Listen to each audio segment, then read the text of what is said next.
చంద్రబాబు గారు రాష్ట్ర ఆర్థిక పరిస్థితిపై బేదరుపులు అరుస్తున్నాడు. ఎన్నికల హామీలను ఎగ్గొట్టేందుకు రాష్ట్ర ఆర్థిక పరిస్థితి బాగాలేదు అని అంటున్నాడు. 2019లో 100 కోట్లు మాత్రమే ఖజానాలో పెట్టిపోయిన చంద్రబాబు ఈరోజు 2024లో అధికారంలోకి వచ్చేటప్పటికి 7,000 కోట్లు ఖజానాలో ఉంది. జగన్మోహన్ రెడ్డి పరిపాలనలో 2.5 సంవత్సరం కరోనా కష్టకాలం ఉంటే ఆదాయం 1 పైసా లేదు.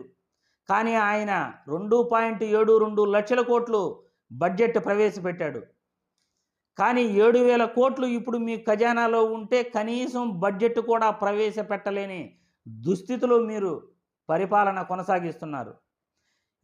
బడ్జెట్ ప్రవేశపెడితే ఎన్నికల హామీలను కూడా మనం ఎక్కడ ప్రజలకు ఇవ్వాలి, ఇవ్వకపోతే ప్రజలు రోడ్లపైకి వస్తారు, ఇచ్చిన హామీలు నెరవేర్చకపోతే ప్రజలు తిరగబడతారు అని చెప్పి బడ్జెట్ను ప్రవేశపెట్టడమే మానేశారు.